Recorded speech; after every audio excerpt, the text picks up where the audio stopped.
Now I request DRDO Chairman to exchange the license agreement of Man-Portable Anti-Tank Guided Missile MPA-TGM technology transfer to our Chairman, sir.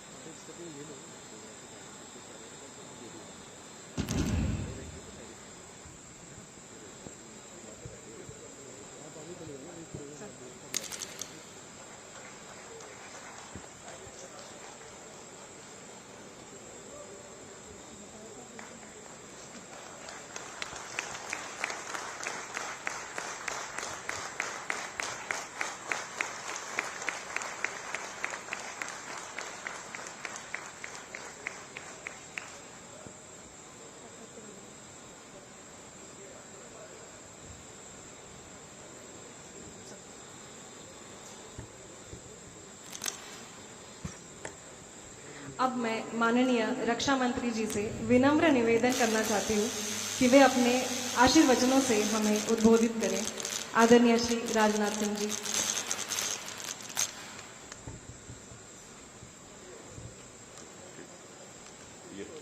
ये आपकी speech है।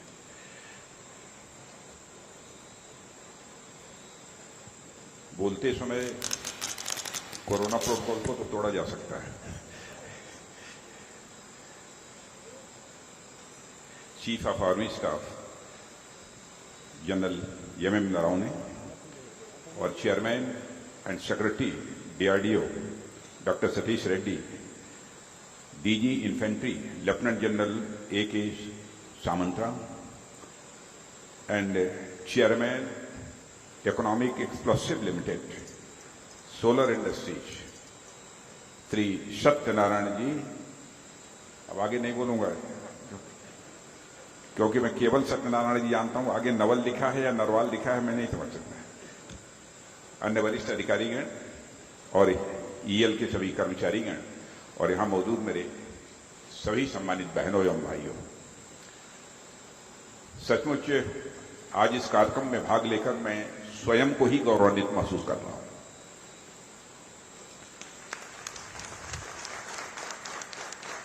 और जिस समय सत्यनारायण जी बोल रहे थे उनकी एक एक बात को मैं बहुत ही गौर से सुन रहा था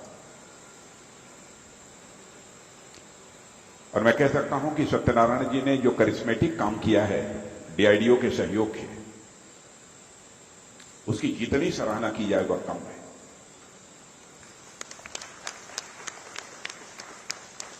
इंडिजनाइजेशन की एक्टिविटीज में इस देश में जितने भी लोग लगे हुए हैं, मैं समझता हूं कि ऐसे लोगों के कारण जैसा काम इन्होंने किया है, स्वाभाविक रूप से लोगों का कॉन्फिडेंस लेवल बढ़ जाता है।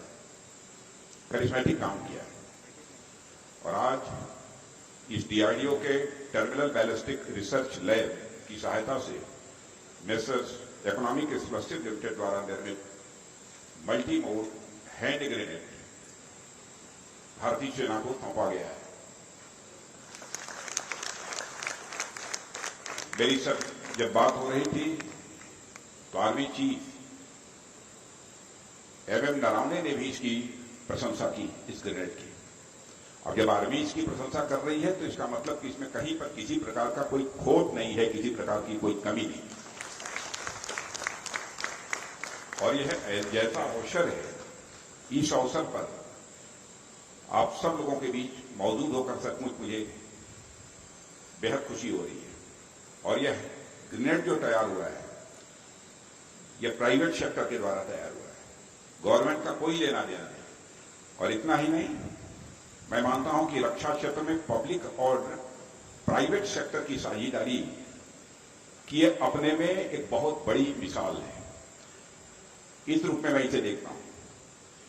इसलिए इस आयोजन से जुड़े जितने भी आप सभी भाई बहन हैं, सबको मैं अपनी तरफ से तहे दिल हार्दिक बधाई भी देता हूं और साथ ही साथ मैं आप सभी को अपनी शुभकामनाएं भी देता हूं। और मुझे बताया गया है कि यह ग्रेनेड मौजूदा ग्रेनेड से कहीं ज्यादा घातक है। माने सत्यनारायण जी को देखने से मुझे ऐसा नहीं लगता था कि सत्यनारायण जी इतने घातक ग्रेनेड को तैयार करेंगे, लेकिन इन्होंने मौजूदा जो ग्रेनेड है उससे घातक यह ग्रेनेड तैयार किया है। और जैसा इन्होंने बतलाया, और आर्मी चीफ और हमारे डीआरडीओ के सेक्रेटरी डॉक्टर सतीश रेड्डी ये कह रहे थे कि इसकी श्योरिटी बहुत अधिक है। आर्मी ने तो 95% की श्योरिटी दी है, लेकिन आप जानते हैं कि आर्मी थोड़ा सा कुछ भाई मान लीजिए कहीं कोई चूक हो गई, लेकिन इन्होंने कॉन्फिडेंस के साथ कहा है सत्यनारायण जी ने कि इसकी गारंटी मोर देन 99% है। ये कोई छोटी बात नहीं है। और ये भी मुझे बताया गया है कि ऑफेंसिव और डिफेंसिव दोनों तरीकों से यह काम करता है और इसकी डिजाइन, क्वालिटी और रिलायबिलिटी हर पैमाने पर यह पूरी तरह से खरी उतरती है। इन्हीं सब क्वालिटीज को देखते हुए मंत्रालय द्वारा एक साथ 10 लाख ग्रेनेड का ऑर्डर मेसर्स एक्सप्लोसिव लिमिटेड को दिया गया है। और मुझे खुशी है कि मार्च 21 में इसके प्रोडक्शन की मंजूरी मिली और 5 माह के भीतर भी 1 लाख से अधिक ग्रेनेड बनाकर जो है सत्यनारायण जी ने तैयार कर दिया। जबकि कोविड की दूसरी लहर सारे देश की व्यवस्था थम गई थी, उन विपरीत परिस्थितियों में भी जो कहा था उसे पूरा किया। जबकि सामान्यतः लोग कहते कुछ हैं और करते कुछ हैं। और क्राइसिस ऑफ क्रेडिबिलिटी, विश्वास का संकट सचमुच एक बहुत बड़ा संकट होता है, लेकिन क्राइसिस ऑफ क्रेडिबिलिटी सत्यनारायण जी नहीं पैदा होने दी। इसलिए मैं इसके लिए मैं सत्यनारायण जी को अपनी तरफ से बधाई देता हूं। जो कहा था उन्होंने कर दिया। और साथ ही मुझे विश्वास है कि अगला लाट, 1 लाख तो अब इसी समय दे रहे हैं, अगला लाट भी और तेजी के साथ डेवलप करेंगे। इसे 5 महीने में पूरा किया है, उसे और जल्दी पूरा करेंगे, मेरा ये पूरा विश्वास। और मैं मानता हूं कि रक्षा क्षेत्र के लिए, डिफेंस सेक्टर के लिए यह एक हिस्टोरिकल डे है, ऐतिहासिक दिन है। इस रूप में मैं इसे देख रहा हूं। और आपने सिद्ध कर दिया है कि यह प्राइवेट इंडस्ट्री बिना किसी सहारे के जो चल ही नहीं सकती, यह जो धारणा रही है, इस धारणा को पूरी तरह से आपने तोड़ दिया है। किसी भी प्रकार का कोई सहयोग नहीं मिला, फिर भी आपने जो वादा किया था उस वादे को पूरा किया। और आत्मनिर्भरता की दिशा में मैं मानता हूं कि बहुत बड़ी यह उपलब्धि है हमारे भारत की। और जो कुछ भी आपने किया है, इसे आत्मनिर्भरता की राह में एक बहुत बड़ा, मैं इसे पड़ाव मानता हूं। और मित्रों, रक्षा क्षेत्र में पिछले कुछ वर्षों में हो रहे बदलाव बिल्कुल विजिबल हैं और केवल मैं ही अनुभव नहीं कर रहा हूं, आप सब भी इसे अनुभव कर रहे हो। कितनी तेजी के साथ रक्षा के क्षेत्र में बदलाव हो रहे हैं। मुझे याद है 14 फरवरी 18 मैं भारत का होम मिनिस्टर था, गृह मंत्री था। उस समय एक बिजनेस पेज एक अखबार का पढ़ रहा था, उसमें था, एक हेडलाइन थी, India defence industry lakhs fire power. अब आप भी यदि यह हेडलाइन पढ़ेंगे तो स्वाभाविक रूप से आपको पीड़ा होगी, यदि रक्षा क्षेत्र को लेकर आपकी चिंता है। और उसी हेडलाइन में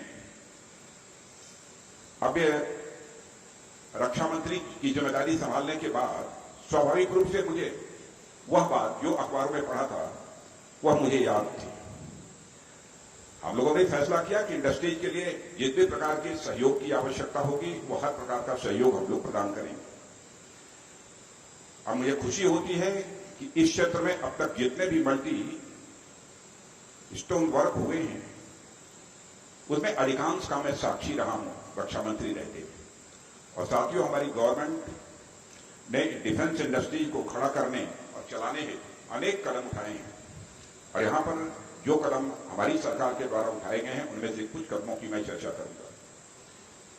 आप सभी जानते हैं कि किसी भी इंडस्ट्री को मजबूत करने के लिए इंफ्रास्ट्रक्चर उसकी यह पहली आवश्यकता होती है और इसको ध्यान में रखकर हमारे प्रधानमंत्री जी ने यह फैसला किया कि इस देश में 2 डिफेंस कॉरिडोर स्टैब्लिश किए जाएंगे।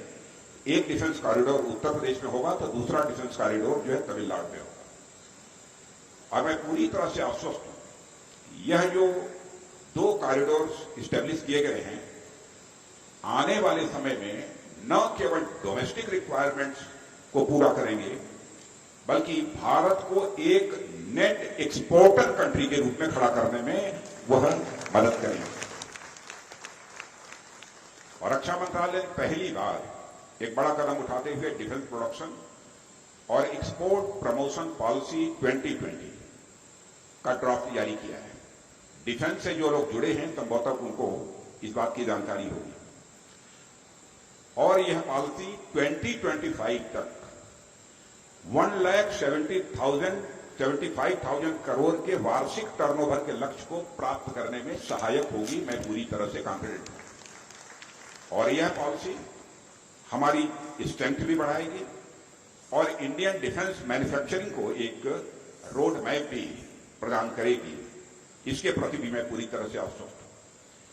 इसके अतिरिक्त जो दूसरी बात है, वर्ष 2021-22 के दौरान कैपिटल एक्विजिशन बजट के अंतर्गत जो डोमेस्टिक प्रोक्योरमेंट होता था उसके लिए जो एलोकेशन था वो 54% था, लेकिन आपको जानकर खुशी होगी कि हमारे मंत्रालय ने उसको 54% से बढ़ाकर 64% कर दिया है कि अब जो कुछ भी डोमेस्टिक प्रोक्योरमेंट होगा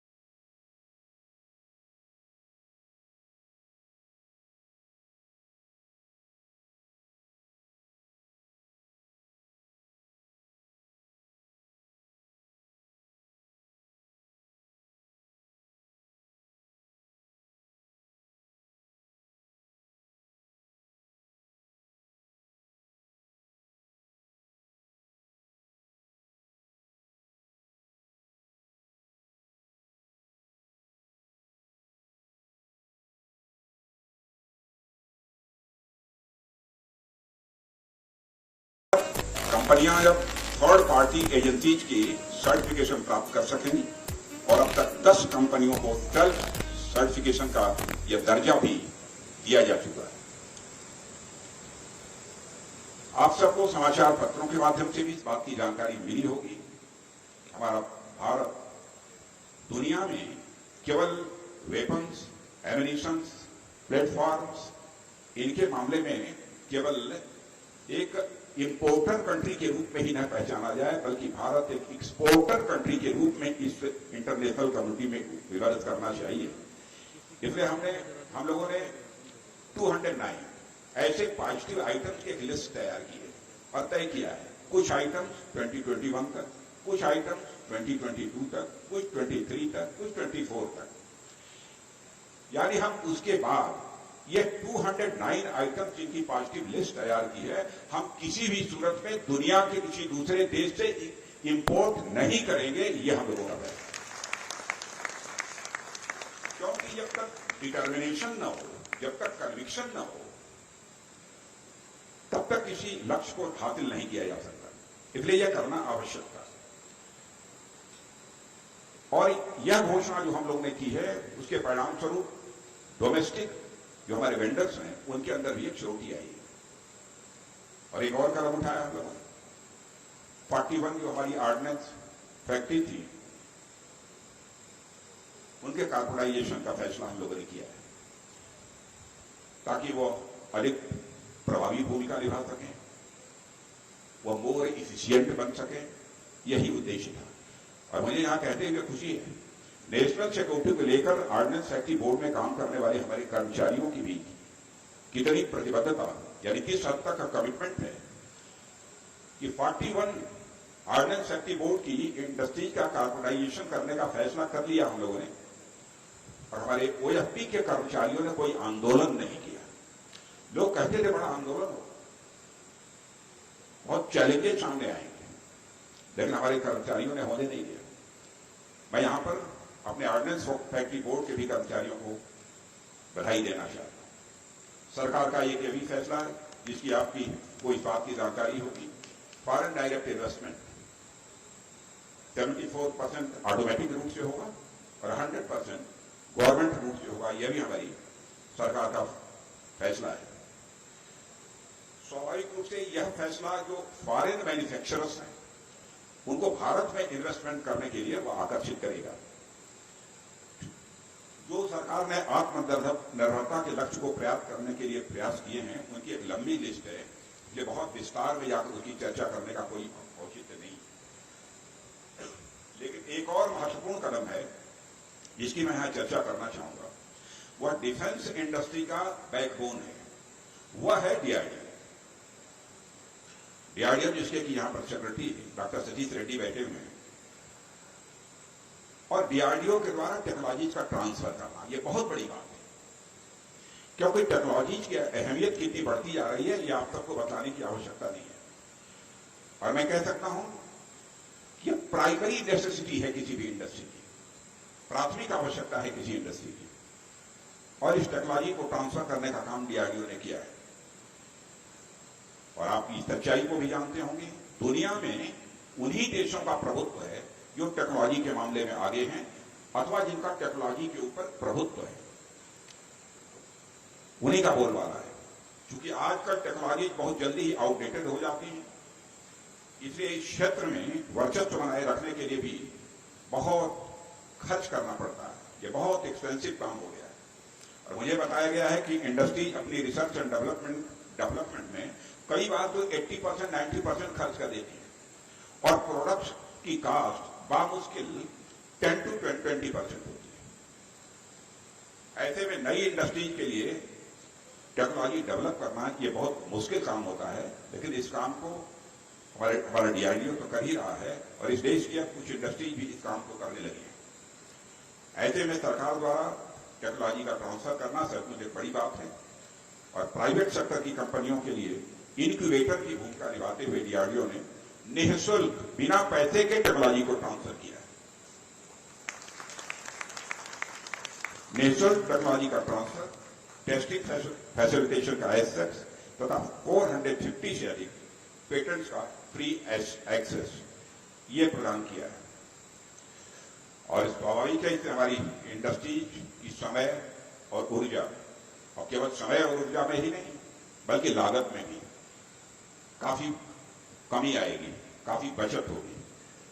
और इसके साथ ही टेक्नोलॉजी डेवलपमेंट फंड के तहत 10 करोड़ रुपए तक की अपफ्रंट फंडिंग का भी प्रोविजन डीआरडीओ द्वारा किया गया है। नई टेक्नोलॉजी को इनोवेट करने, डिफेंस और एरोस्पेस की जुड़ी समस्याओं को हल करने और स्टार्टअप लाने के उद्देश्य से इनोवेशंस फॉर डिफेंस एक्सलेंस, जिसे आईडेक्स के नाम से आप जानते हैं कि बहुत ही पॉपुलर वर्ड अब हो चुका है आईडेक्स, वह भी हम लोगों ने लॉन्च किया है। हमारी सेनाओं की भागीदारी सुनिश्चित करने के लिए आईडेक्स फॉर फौजी, यानी हमारे फौजी जो इन सब प्लेटफॉर्म्स का ऐसा एवोल्यूशन जिनका यूज करते हैं, कहां कमी है, इसमें क्या इंप्रूवमेंट होना चाहिए, प्रैक्टिकल जिनके पास से कुछ अनुभव होता है उनके अनुभव का लाभ हमको मिल सके टेक्नोलॉजी को डेवलप करने में, इसलिए आईडेक्स फॉर फौजी यह इनिशिएटिव भी हम लोगों ने लागू किया है।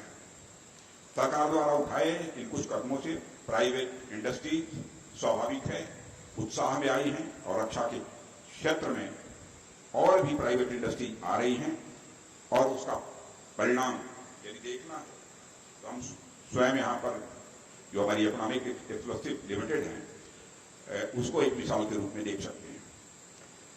मल्टीमोड गन की तरह ही अर्जुन मार्क 1 टैंक हो, अनमैन्ड सरफेस व्हीकल हो, सी थ्रू आर्मर हो, या इसी तरह के अनेक प्रोडक्ट्स हैं जिनको हमारी इंडस्ट्री पूरी तरह स्वदेशी उत्पादन कर रही हैं और एक्सपोर्ट भी कर रही हैं। पिछले 2 वर्षों में देश में अप्रोक्सीमेटली मैंने मोर देन 17,000 करोड़ का डिफेंस एक्सपोर्ट हुआ है। और मैं यहां पर जरूर चर्चा करना चाहूंगा, जो मैंने चर्चा की थी कि होम मिनिस्टर रहते हुए जो कुछ भी मैंने हेडिंग पढ़ी थी, उसी पेपर के बिजनेस पेज पर बड़े अक्षरों में लिखा था, या मैंने दोबारा पढ़ा, steps towards self reliance, steps towards self reliance. मैं चाहता हूं कि वह दिन जल्दी आए ताकि वही पेपर मोटे अक्षरों में फिर से ये लिखे, India as a defence manufacturing hub for the world. मैं जानता हूं ये एक दिन का काम नहीं है, मैं यह भी जानता हूं कोई आसान काम नहीं, यह काम बहुत ही चैलेंजिंग है, बहुत जोखिम भरा है, लेकिन मैं पूरी तरह से आश्वस्त हूं कि वह दिन जरूर आएगा। और आज का आयोजन मैं मानता हूं कि उस दिशा में बढ़ा हुआ एक बहुत ही प्रभावी कदम है।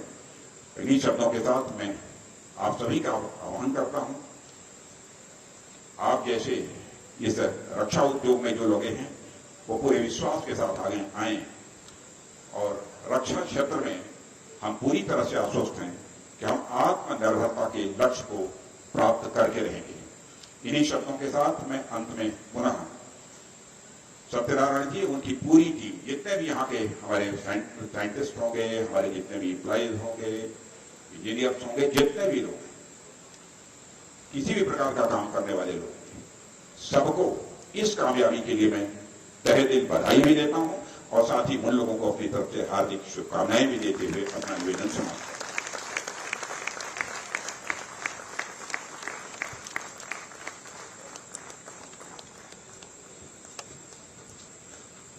आपका बहुत बहुत धन्यवाद सर। अब मैं MD and CEO Shri Manish ji Nuwal से आग्रह करती हूँ कि वे अतिथियों का आभार ज्ञापित करें।